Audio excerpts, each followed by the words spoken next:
Hii leo tunazungumzia kuhusu matumizi au kutotumika kwa adhabu ya viboko shuleni, ambapo kunaendelea katika baadhi ya maeneo, japo sehemu mbalimbali yamepigwa marufuku. Nikianzia nchini Tanzania ni kwamba baadhi ya mashirika ya haki za binadamu na yale yanayojihusisha na elimu yametoa tamko la pamoja yakisisitiza umuhimu wa kuondoa adhabu hiyo katika mazingira ya shule.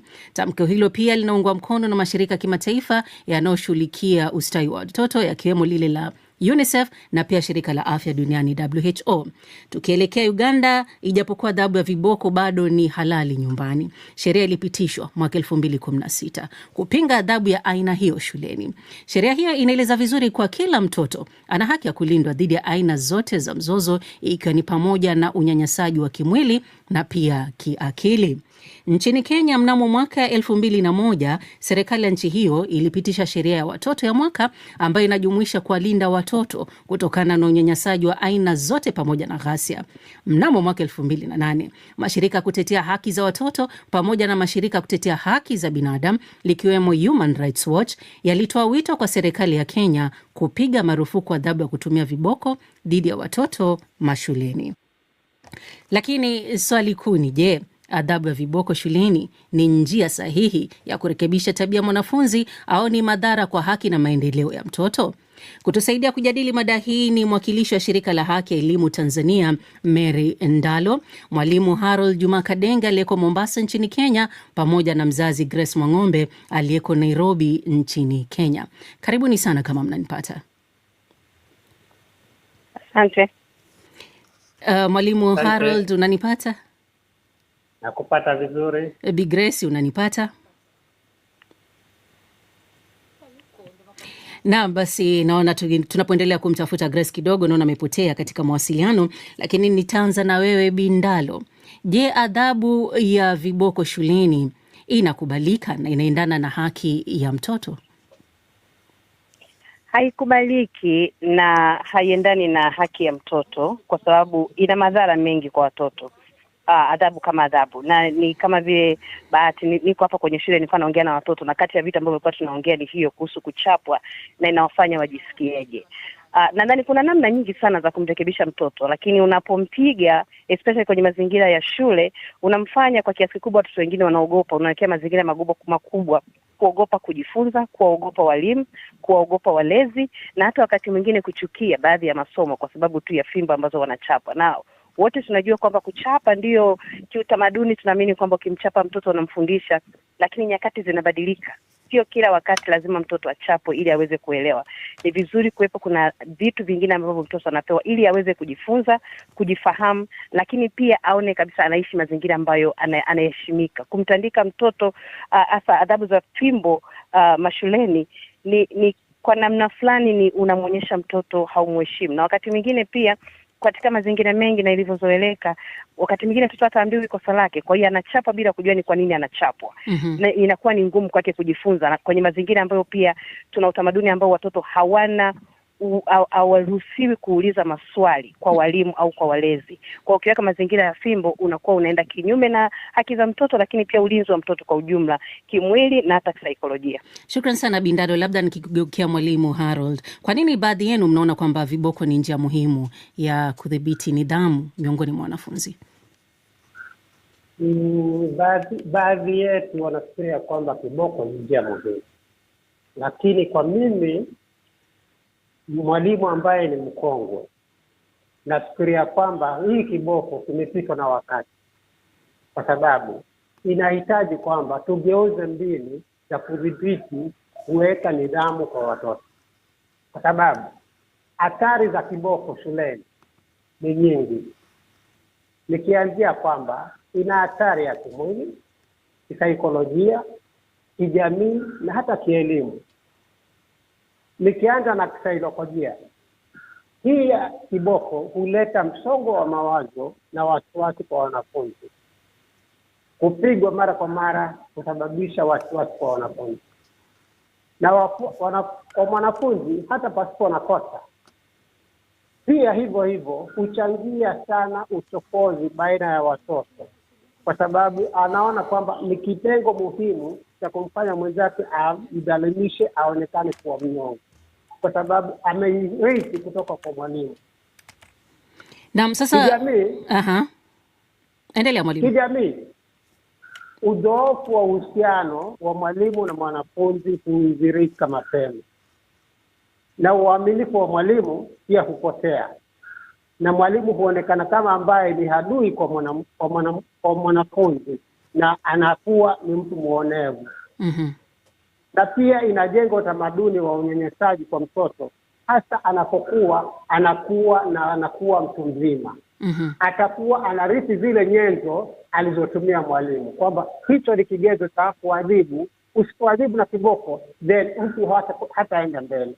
Sasa mwalimu, sawa, umeelezea athari ambazo zinaweza kumwathiri mtoto wakati kiboko kinatumika, lakini tuchukulie katika madarasa mengi ya shule katika mataifa yetu hasa ya Afrika, unapata kwamba darasa moja lina takriban wanafunzi tuseme 40 kuelekea 50. Sasa wakati ambapo kiboko hakitumiki na kuna baadhi ya wanafunzi ambao ni watundu kupitiliza, njia gani unaona inafaa kuweza kudhibiti hali kama hiyo, hasa katika swala la nidhamu? Swala la nidhamu, kuna mbinu mbadala ambao tunaweza kuiweka. Licha ya kwamba watoto ni wengi, tunaweza kuweka sheria wazi na matokeo yanayojulikana. Kwa mfano, katika darasa hilo ambalo lina wanafunzi wengi, ukitumia kiboko utachapa wanafunzi wangapi? Ni bora kutumia njia mbadala, ambapo sasa utatumia uzungumzaji ambao watoto watakuelewa na zaidi, na wale kidogo ambao watakuwa ni watundu pia, napo unapokuwa unatumia njia ya uzungumzaji wataelewa zaidi kosa lao na athari zake, badala ya kutumia kiboko. Sasa nikikurudia na tena tunaweza kutumia njia nyingine ya kutoa sifa kwa tabia nzuri. Katika darasa la watoto wengi, lazima pale kutakuwa na watoto ambao wana jitihada nzuri na wana mienendo mizuri. Unapotumia sifa, huwalenga wale watoto ambao wamefanya vizuri zaidi, na wale wengine ambao wanajikokosa wataona ule mfano wa sifa ambao wewe kama mwalimu umewapatia wale wanafunzi kidogo, na wao watajaribu kuigiza ili na wao kesho yake apate ile sifa. Sasa na njia nyingine ambayo tunaweza kutoa kama adhabu badala ya kiboko. Kwa mfano, tumekuwa darasani kwa dakika 33 ambalo ni somo la kawaida. Naam. Sasa wale wanafunzi ambao watakuwa kidogo wamekosea kidogo hapo, badala wale wengine wanaenda nje kwa wakati wa mapumziko, wale unaweza kuwahifadhi ndani ya darasa wafanye kazi ya ziada ili wakose ule muda ambao wenzao wanaufaidi. Hapo sasa na wao pia saikolojia itawajenga, kumbe ninapofanya kazi ya mwalimu kwa wakati unaofaa, nitaenda nje na wenzangu wakati wa break, na nisipofanya then nitahifadhiwa darasani kwamba niendeleze pale ambapo nimekosa. Sasa Bindalo, ka shirika lenu la Haki ya Elimu Tanzania, labda linatoa ushauri gani wa kujenga nidhamu bila kutumia nguvu, hasa viboko? Kwanza na ningeomba ni cha kwanza, nadhani ningerudi kwa mwalimu aliposema kwamba kuna njia mbadala. Na njia nadhani moja ameshasema kwamba unaweza wakati wengine wanafaidi, wakati kama mwanafunzi alikosea, yeye anapewa kazi nyingine ya kufanya. Lakini pia kuna umuhimu wa kujenga mazoea ya kuongea na watoto, kwa sababu kwa mfano ukisema kwamba darasa lina watu 60, kwa hiyo nitumie fimbo, hilo sio kosa la mwanafunzi. Tunatakiwa tuangalie mfumo wetu wa elimu, kwa nini unaruhusu darasa lile la wanafunzi 60, 70, 80, na huyu mwalimu maana yake ni nini? Kwa hiyo nadhani pia ni vizuri kujenga utamaduni wa kuongea, kwa sababu hivi ambavyo hatujengi utamaduni wa kuongea, tunatengeneza taifa la watoto ambao baadaye wanakuja kuwa watu wazima, hawajui kuongea, hawajui kujadiliana, wanajua kuchapa tu, wanajua tu violence, hawajui kitu kingine, kwa sababu hicho ndicho ambacho tumewafundisha. Lakini bado nadhani tuwaamini kwamba tunaweza tukaongea na watoto wetu wakaelewa. Unaweza kuna sasa hivi wakati mwingine hata shuleni, wakati mwingine hata wengine tunasoma kama umefanya kosa, hujafanya homework yako kwa muda unaotakiwa, wakati wenzako wanaenda michezo, wewe unabaki. Labda kama ni siku ya weekend, kama mko boarding school, wakati wenzenu wanatoka kwenda kufanya kitu chochote nje, ninyi mnabaki mnafanya kazi. Lakini pia kuna adhabu nyingine ambazo mnaweza kuwapa. Kwa mfano, wanafunzi wanaambia wewe umefanya hiki, basi nenda kashughulikie bustani. Kafanya kazi kwenye bustani, umefanya kosa hili Kwa hiyo kuna vitu vingi, na pia lazima tujue hawa ni watoto, ni binadamu. Hauwezi kusema fimbo ndo suluhu peke yake itakuja kumaliza matatizo yote. Hawa ni binadamu na kila tukio lina namna yake ya kufanya nalo kazi, na huwezi kusema tu kwamba tutengeneze fimbo kama ndo kitu peke yake, kwa sababu pia uzoefu unaonyesha watoto wengi ambao wanapiga wanakuwa ni watu ambao hawajiamini. Na hatuwezi kusema sisi tulichapwa ndio maana tuko hivi. Hapana, nyakati zimebadilika. Kwa hiyo huwezi kutengeneza taifa la watoto ambao hawajiamini, hawajitambui, hawawezi kujisimamia, hawawezi kuuliza maswali, kwa sababu kama unawachapa kila wakati, ni mara chache sana mwalimu ambaye anachapa kila wakati mtoto kuwa huru kumuuliza swali, iwe ni darasani au iwe ni nje ya darasa. Ni mara chache sana kwa mwanafunzi kuuliza swali, kwa sababu tayari ameshatengenezewa mazingira ambayo ni ya uoga. Kingine, tunatengeneza watoto sugu.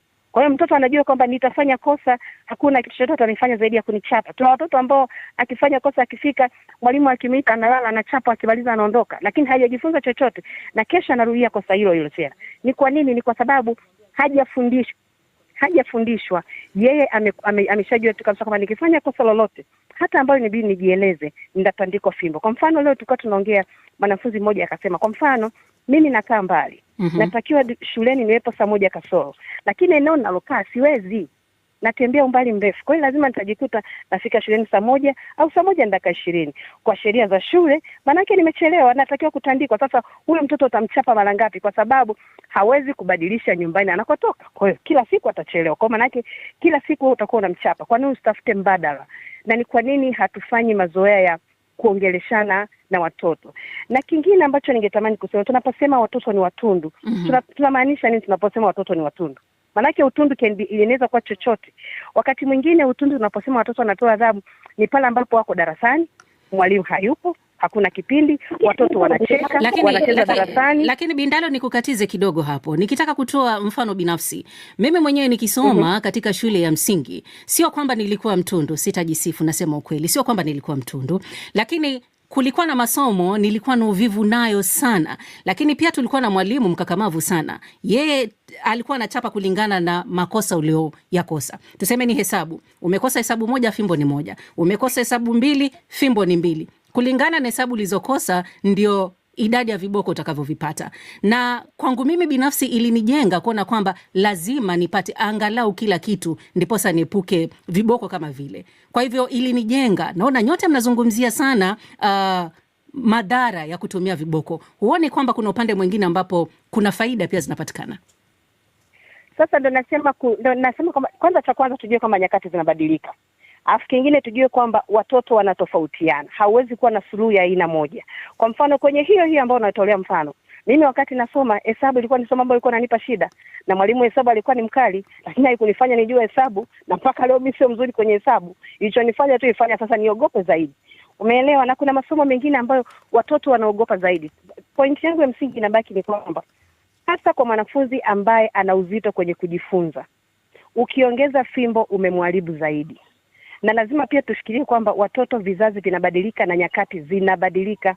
Watoto wetu pia wana taarifa sasa hivi kuliko labda kipindi chetu. Kwa hiyo wanajua pale ambapo wanaonewa. Lakini pia wakati mwingine unapomchapa mtoto, umepata kujua ni kwa nini huyu mtoto ametenda kosa hili, na hasa kama analirudia. Inawezekana huyo mtoto anajaribu kukuambia kitu lakini hajui jinsi ya kukisema. Inawezekana nyumbani anapitia ukatili lakini hajui jinsi ya kusema. Kwa hiyo anapokuja darasani anaonyesha tabia fulani. Wewe badala ya kujua kwamba ni kwa nini anafanya kosa hili, unahisi kwamba ni mtukutu, ni mtundu, unaanza kumpiga. Kingine ambacho pia kinaathari pande zote mbili, jamii zetu pia tujue kwamba watu wengi hatuendi kwenda hospitalini kuangaliwa, je, tunaumwa au hatuumwi. Kwa unaweza ukamchapa mtoto ikatokea kumbe ana shida nyingine ya afya, ukamdhuru. Kwa sababu fimbo pia tujue kwamba kuna mazingira ambayo fimbo zimewafanya watoto wakadhurika. Kuna visamkasa ambapo watoto wamefariki. Maana ni kwamba mwalimu ataenda jela, mtoto amefariki, wazazi wamekosa mtoto. Shukrani sana. Labda nimgeukie mzazi, naona tumempata. Naam. Namalizia point ya msingi. Kingine, kuchapa kwenye mazingira ya shule kwa experiences. Sio kila wakati mwalimu anamchapa mtoto kwa sababu amekosea. Wakati mwingine labda mwalimu naye anapitia vitu anavyovipitia. Kwa hiyo pia hasira zake anazimalizia kwa mtoto. Kwa hiyo ni vizuri tuliangalia hili jambo kwa jicho pana zaidi. Naam, shukran sana Bindalo. Bi Grace, naona tumekupata hivi sasa, karibu tena. Na kama unavyoona mjadala unavyoendelea ni kwamba mwalimu amesema kwamba kuna njia mbadala, tunamwona Bindalo anasema kuna njia mbadala. Wewe binafsi kama mzazi na watoto wako wanaohudhuria shule hivi sasa, unaunga mkono kwanza adhabu ya viboko shuleni?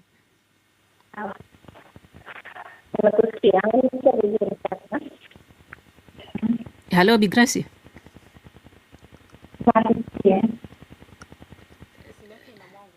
Naona kidogo tunakupata kwa njia tata, sijui kama unanipata vizuri.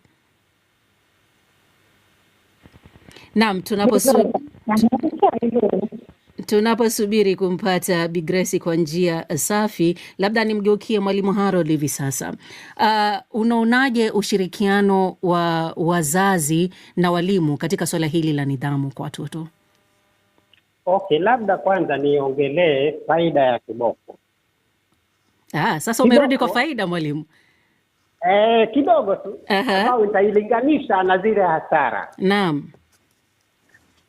Kiboko huleta nidhamu ya haraka darasani, kupunguza uvivu na ukorofi, na kuonyesha uzito wa kosa kwa mwanafunzi. Lakini hizi faida ambazo nimezichangia ni za muda mfupi sana, lakini ukilinganisha na athari zake ni za muda mrefu, ambapo sasa tuko katika hali ya kukuza watoto ambao tunatazamia watakuwa wananchi wema huko mbeleni. Je, tukiwa tutafaidika na hizi faida kidogo ambazo ni za muda mfupi, tuache zile ambazo zitakuwa zinaathiri maisha yao yote, then tutakuwa hatutayarishi wananchi wema huko mbeleni. Ambapo sasa kimimi ningeona kwamba hii athari ya kiboko imepitwa na wakati, kwa sababu kama huko nyuma, mimi ni mwalimu mkongwe, ningetaka kusema hivyo. Nimefundishwa na kiboko, na kwa level fulani ndivyo nilianza kazi yangu ya elimu, nilitumia kiboko. Lakini ilifika wakati fulani nikasema hiki kiboko wacha nikiweke kando, nilinganishe, nifundishe bila kiboko. Na nikakuta kwamba ufundishaji wangu na ualimu wangu ulinawiri zaidi, na nilitengeza ushirika mwema na wanafunzi wangu ambao wananipenda zaidi kuliko wale wanafunzi ambao niliwafundisha kupitia kiboko. Kunao wanafunzi wengine ambao hata nikikutana naye sasa atakumbuka kile kiboko moja kwa moja. Mwalimu ulinichapa sana. Ambapo kuna wengine ambao niliwafundisha bila kutumia kiboko. Ukimkuta yeye anakusalimu vizuri na anakuona wewe ni mwanadamu ambaye ulimfundisha na ukamweka hali ya sawa. Sasa kuna hivyo vitu viwili. Sasa kwa ufupi tu, ushirikiano wa wazazi katika swala hili la nidhamu na walimu linakuwa vipi? Nidhamu ni pande mbili kwa tatu. Nidhamu inaanza nyumbani, inakuja shule. Mwalimu anapokuwa na ushirikiano na mzazi, utakuta hivi vitu viwili vitaungana vizuri, kwa sababu kabla mwanafunzi aje shuleni ametoka kwa mzazi, na mzazi amemtayarisha mtoto wake kisaikolojia kwamba yuko tayari kuja shuleni. Na hata kama kulikuwa na makosano fulani huko nyumbani ambao mwanafunzi atakari over shuleni, mzazi atamfahamisha mwalimu, mwanafunzi wako nimemtuma shuleni leo, lakini sijui itakuwaje. Sasa mwalimu anapompokea yule mwanafunzi atajua leo tatu amekuja, lakini mzazi wake ameniambia vitu viwili vitatu ambavyo lazima nimchunguze huyu mwanafunzi. Asante sana mwalimu, naona tungeendelea lakini muda nao pia umetupa kisogo, ila shukran sana kwa kushiriki katika mjadala leo. Asante sana Bindalo pia kwa kushiriki, na natumai basi wakusikia wamesikia.